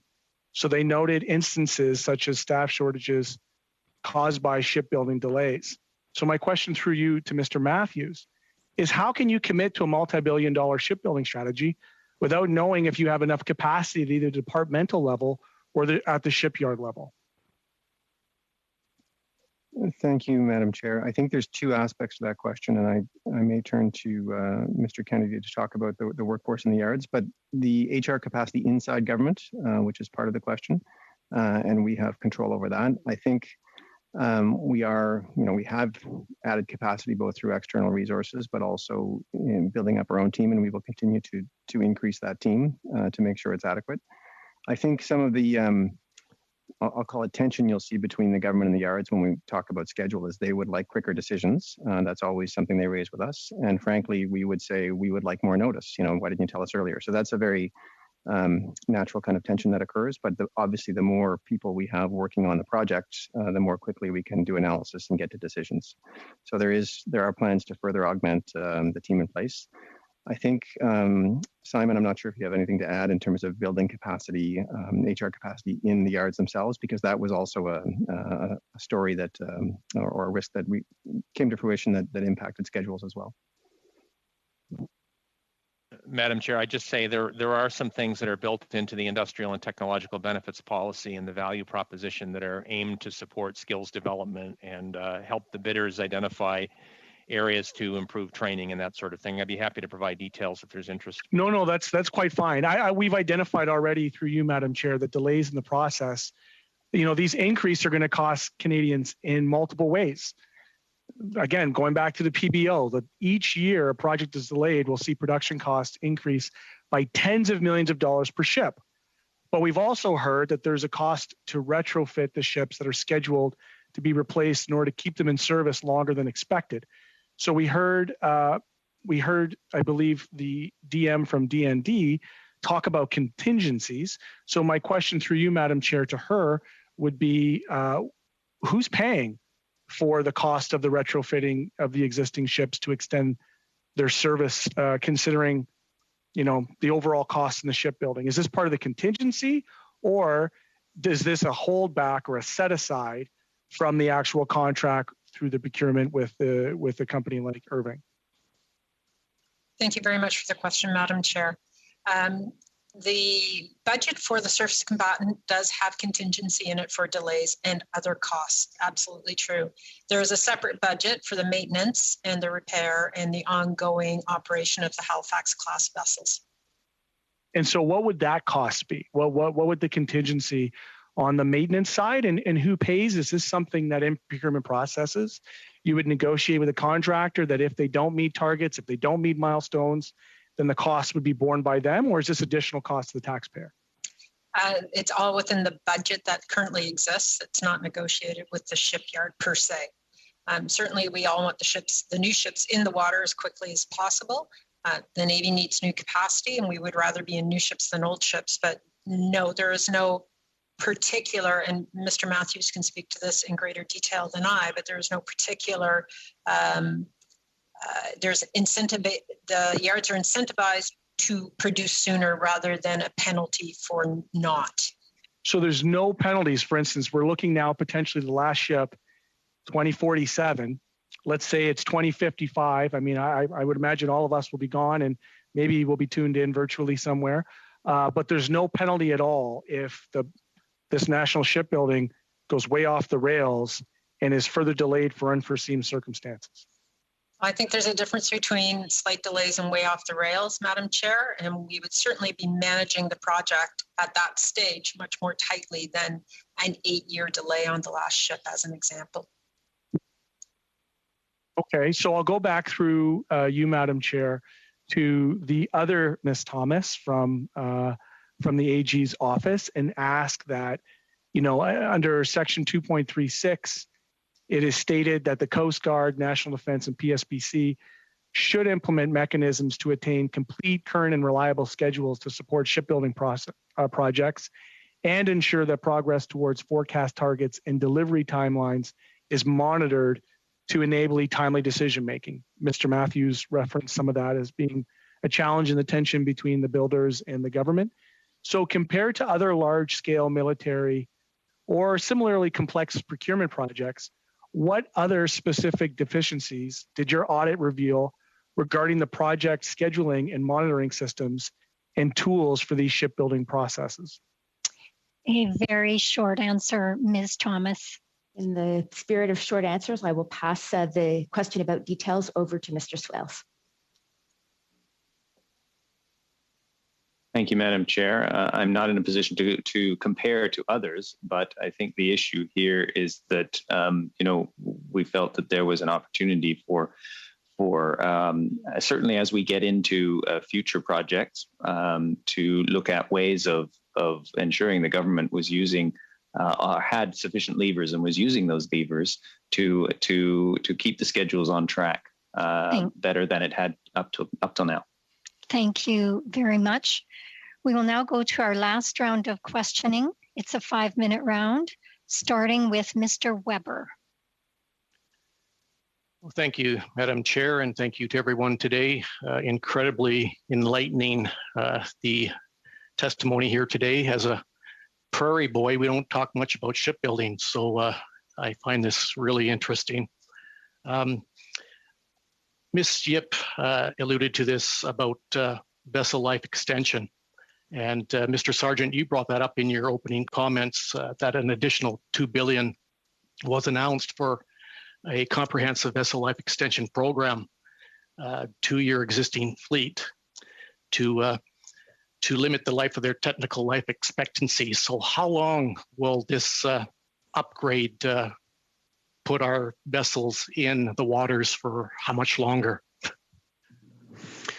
Thanks for the question. I'll maybe pass that over to the Deputy Commissioner, who's the keeper of our project schedule. Sure. Thank you very much, Deputy. Madam Chair, the Coast Guard currently has 26 large vessels, and the $2 billion that you have referenced speaks to the vessel life extension budget for that entire fleet of large ships.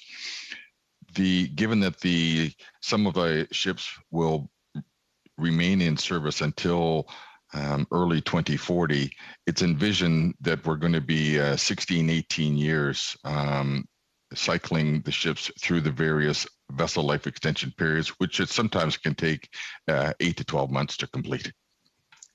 So 8 to 12 months, these vessels will then be out of commission for that period of time. And where do they get upgraded? At what shipyards?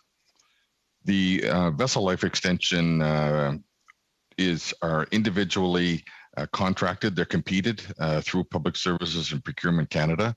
Sometimes we look to bundle ships to provide a greater opportunity for industry to schedule their resources over a longer period of time. Okay, thank you. Also, Mr. Sargent, you mentioned 3 medium icebreakers have been acquired also to backfill while the ships are out of service. Where did you acquire these medium icebreakers? And you also have a light icebreaker that you say you are going to acquire. Where will you get these additional icebreakers from? Maybe Andy, you can speak to that. Yeah, thank you very much. The 3 medium icebreakers, it was the subject of a multi-year process where we started out doing an industry pulsing to see what was available on the market. The world market on used icebreakers is very small. Canada was fortunate to acquire the 3 medium icebreakers ultimately from a company in Sweden through Sean C. Davy, who were the exclusive Canadian broker for that company. The first 2 of those medium icebreakers are in service today. The third light icebreaker, we have just in the final stages of completing a request for proposal. It's envisioned that we'll acquire that ship this fall, and it will be into service in sometime in 2022. And Mr. Smith, what was the cost of these icebreakers? The cost of the 3 medium icebreakers, I can get you the exact figure, but it was in the neighborhood of $680 million. And in comparison between that and a polar icebreaker, what is the cost of a polar icebreaker? Good question. Madam Chair, first of all, completely, they're both icebreakers, so that's the apples and apples comparison, but they're really very, very different ships. The medium icebreaker is in the range of 6,000 tons. A polar icebreaker is 24,000 ton ship, so a significantly larger ship with heavier steel, given the higher icebreaking requirements of the ship. The budget for the polar icebreaker remains under review and will be made public once we get further into the design process. But I think it's also a little speculative to try to compare cost of a used icebreaker versus construction of a new polar icebreaker of a completely different size. Great. Well, thank you for that, Mr. Smith. Madam Chair, I've got 10 seconds, so I'll pass it on to you. Thank you very much, Mr. Weber. We will now go on to our last questioner for 5 minutes, Mr. Van Bynen. Thank you, Madam Chair, and to our witnesses today. It's great to be able to join this committee once again this morning. I have a few questions for Mr. Matthews.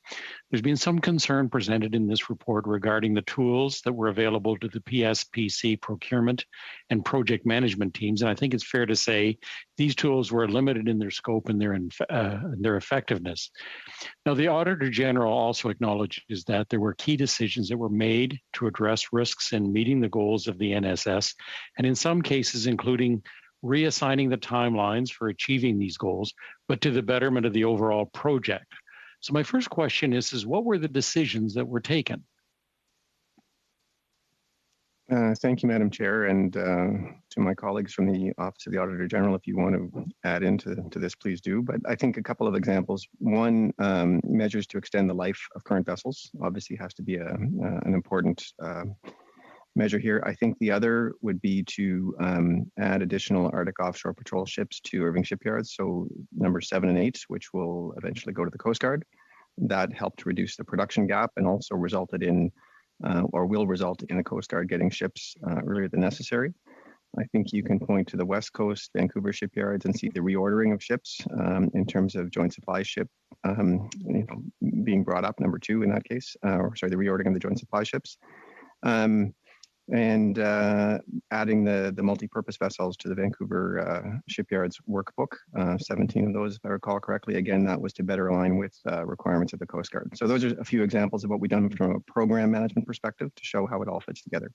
And how much time was required to come to these conclusions?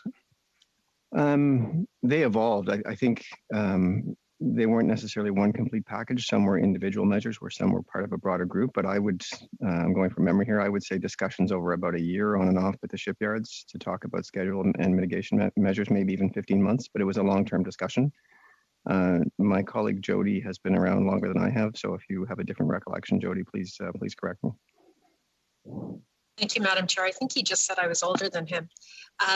The program has been evolving over the 10-year period. The individual decisions have all taken between a year and 18 months for us to come to a determination and get approval to proceed. So nothing has been done quickly, but it has been as our relationship has evolved with the yards. Our understanding of schedule has evolved, and our understanding of the needs of the Royal Canadian Navy and the Coast Guard has evolved, that we have come to these conclusions and recommendations.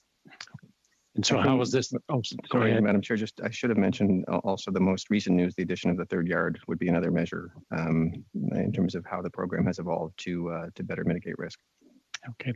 How has this experience helped PSPC to avoid facing similar challenges when undertaking similar massive projects like this? I think that's an interesting question, Madam Chair. I think the tool set we will have in place from a risk management perspective, the new software, the earned value management approach in dealing with the yards, those are some tools that we can likely use on other large projects of this scale as well. So we'll look to leverage those investments as we can. Okay. This is to the AG. You note in your report that timelines at the outset of the replacement processes may have been unrealistic, and it suggests that timelines proposed or called for by the previous government at the time, these schedules were being developed and they may have been, shall we say, ambitious. In your review of large procurements from this same time period, in your experience, what was the common element? That's to say, were timelines developed for these large projects often overly ambitious? I would have to say that I don't recall doing any similar work, Madam Chair, in relation to timelines on other large projects. So unfortunately, I don't have a lot to add related to this. Mr. Swales, you can probably nod if you have something to add related to this question.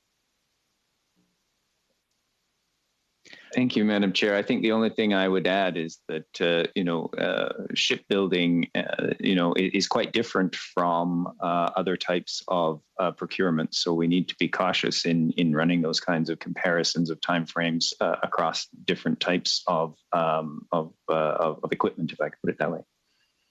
Okay, I'll go back to Mr. Matthews then. You have 7 seconds, Mr. Okay. And I think we just used them. Thank you very much, Mr. Van Bynen.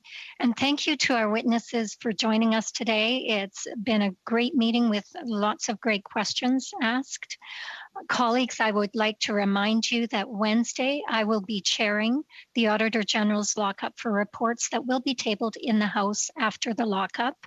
You will have all received an invitation to the meeting, and I would encourage you all to attend. And finally, Thursday's meeting will be concerning Report 1, Procuring Complex Information Technology Solutions. Is the committee in agreement to adjourn the meeting? Thank you. We are adjourned.